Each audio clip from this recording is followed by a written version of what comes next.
This is so scary, and I never come across this in my life. How can an elderly person stole a full crate of eggs, hide them in different part of the body? Look at, I will show you the video now.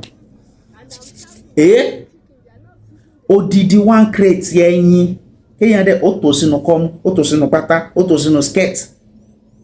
Otos all part of our body. Not to retrieve one full crate of eggs.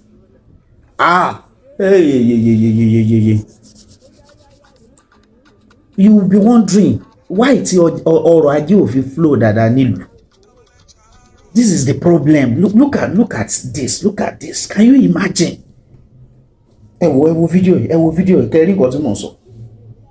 Oh, did one full crate of egg?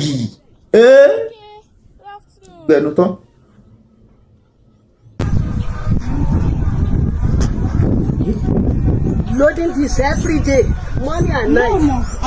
Oh yeah, it's down potato, so you cover it.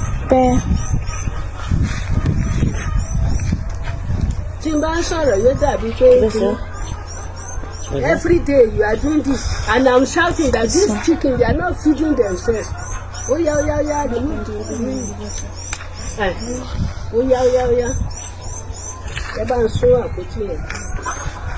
I just know, say one day, you go be the owner. Today is my turn. You have been doing it. Oh yeah, remove this side. Today. Have you ever go?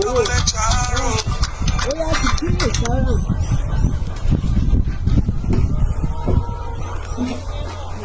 Hello?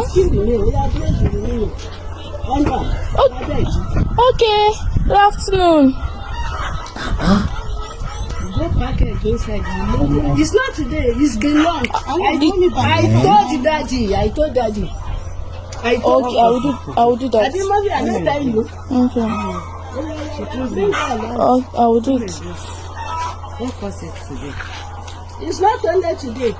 When you are doing the remaining out, remove the. What do I talk? Oh yeah, pack them out. If I open my mouth and talk, and then they say my mouth. Oh yeah.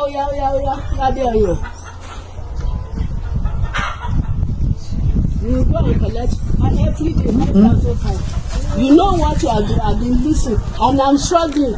They are being every day. They are not going.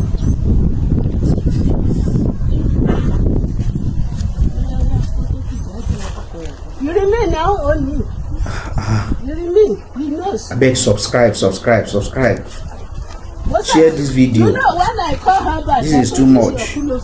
He said that I never see this kind of thing in my life. Over one crate. You see, and me, I'm crying every day that the chicken, they are not feeding themselves again. You see drama? And why are all happy? What's it for one? Oh yeah, bring it out. Can you make when I bring it out? Still remain. Today is my turn. It's God's turn, not even my turn. Take it. Togo, now kiss me.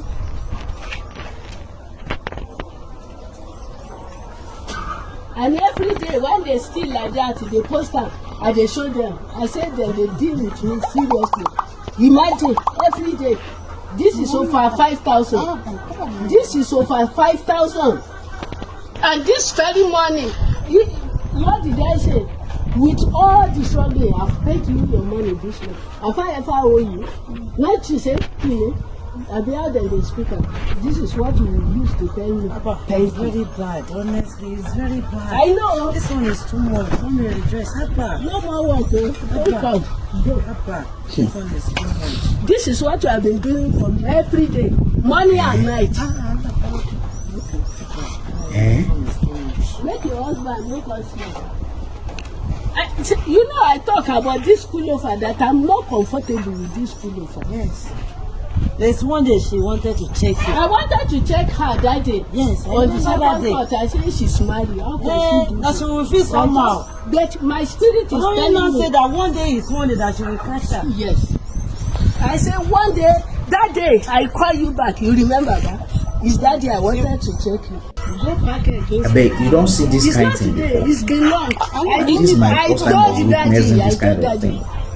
I told Okay, I will do. I will So do now that. this same egg now this woman go carry go dey sell for people. I will do Dem it. go boil am, dey chop am, dey fry am, dey chop am. It's not only today. Hey, We are bring the remaining out. ẹyin nínú kọ́mú nínú pátá. Yes, what do I talk? Oh, yeah, pack them out.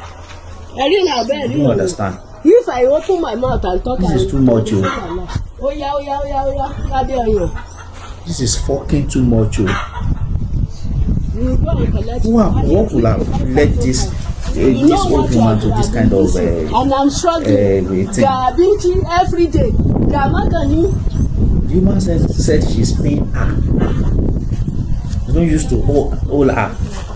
You remain now on Ṣé hunger náà ló fa gbogbo ilé? He knows. Did one food? What's that? Ẹ pé ó létí màmá ìjú ti Emefiele lọ. Emefiele dey learn for this mama and abeg subscribe to this channel please. God bless you. This is too much.